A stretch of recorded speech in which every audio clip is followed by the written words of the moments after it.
اه ايميل بيقول ايه؟ بيكلمنا عن موضوع صدر عن احد رجال الكنيسة المسؤولين عن العقيدة، واشار الايميل الى عدة مواقع على الانترنت فقرأته، والجزء الذي يختص بي من هذا الكلام هو كالآتي. بيقول هذا المسؤول رفض أسلوب القمص زكريا بطرس في تعرضه للعقيدة الإسلامية، وأوضح أن أثناسيوس عندما رد على الوثنيين، أثناسيوس الرسول يعني، نعم. لم يرد عليهم بالاسم، وقال أن زكريا بطرس لا يدافع عن المسيحية لكنه يهيج الناس علينا. وأضاف وعامل حالة احتقان طائفي.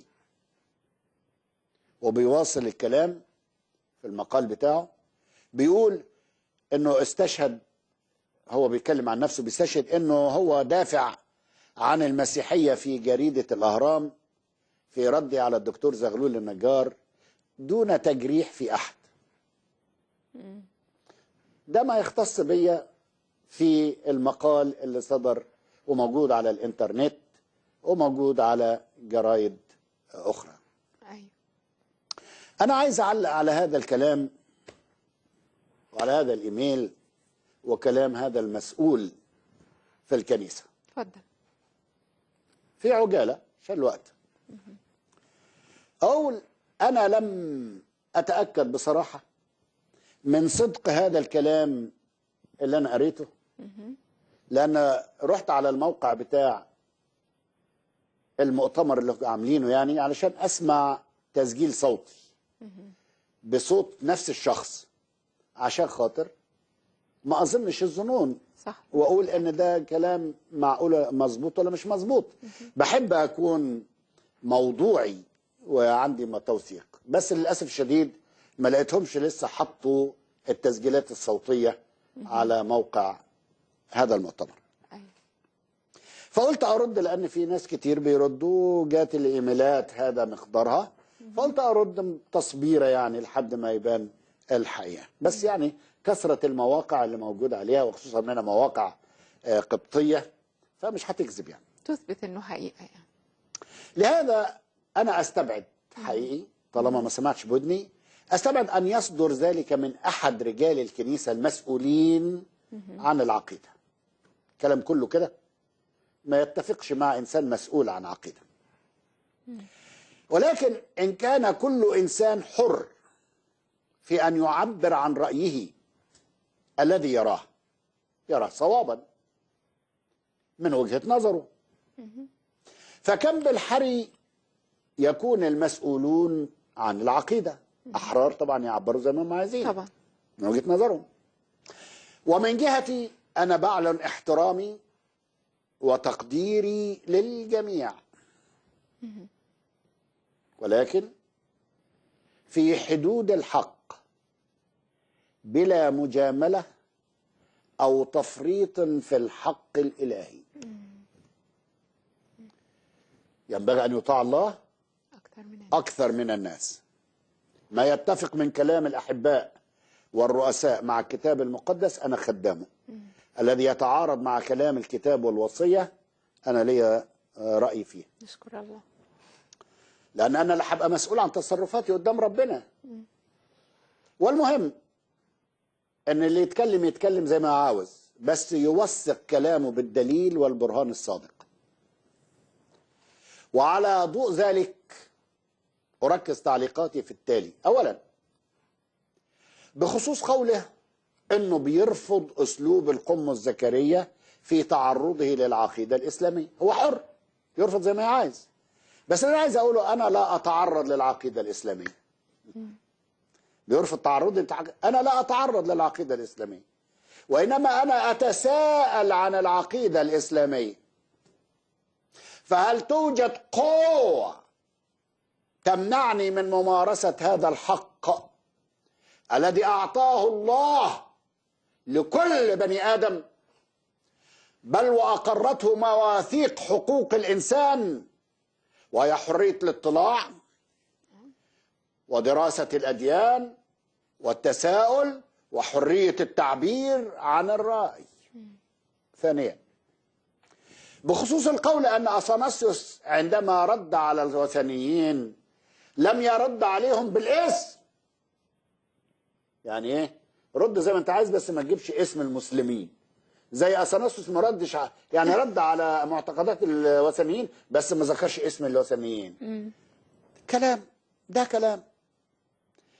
ألا يذكر قائل هذا الكلام كتاب أثناسيوس اللي بعنوان ضد الوثنيين، كتاب اسمه ضد الوثنيين بالاسم.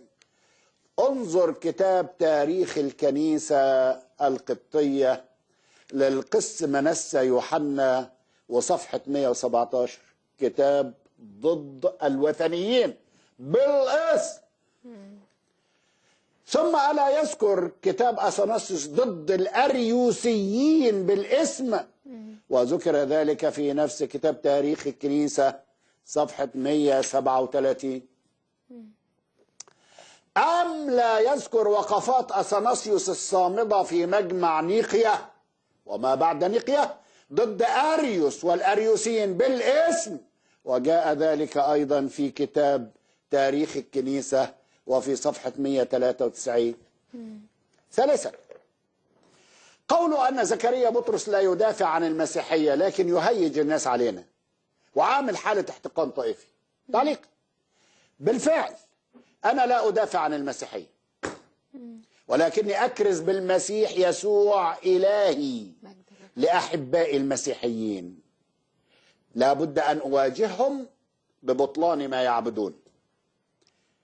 ألم يفعل إيليا مثل ذلك مع عباد البعل في ملوك الأول إصحاح 18 وعدد 26 و27؟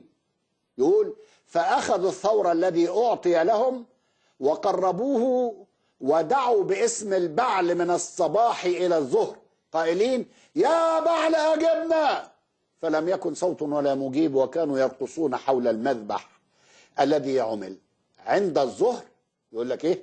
سخر بهم ايليا. سخر بهم ايليا وقال: ادعوا بصوت عال لانه اله، لعله مستغرق في خلوه او في سفر او لعله نائم فينتبه.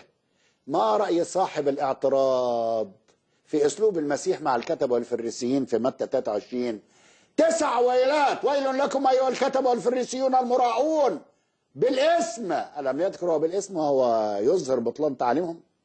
وفي قول المعترض: لكنه يهيج الناس علينا. أسأله: ومن هيج الناس علينا في حروب الإبادة التي حدثت في الزاوية الحمراء وفي قرية الكشح وفي غيرهما بطول البلاد وعرضها؟ هل هو برضو زكريا بطرس اللي هيج الدنيا؟ هل كنت أنا موجودا على مدى 14 قرن منذ احتلال بدو الجزيرة لبلادنا العزيزة وذبحهم لأجدادنا، هتكهم لأعراضنا، استيلائهم على أراضينا؟ هل تنكر ذلك يا سيدي الجليل؟ واستشهد المعترض على ذلك بكلامه عن الدكتور، وأنا إنه ما جرحش، وأنا لا أجرح أحدا، لكنني أنقض التعاليم وأظهر فسقها. أخيرا، لاحظت من مجمل التصريح هذا المسؤول أنه يستخدم الهجوم على القمص زكريا بطرس كورقة للتفاوض حول الإفراج عن القمص متاوس المسجون ظلما، وأيضا للتوازن بين خربشة مستحية في النظام من أجل حقوق الأقباط. وبهذا أنا أقبل هذا الهجوم وأقول له: ذنب مغفور وسعي مشكور. وسلام لكم أيها الأحباء، وإلى اللقاء في حلقة قادمة. آمين.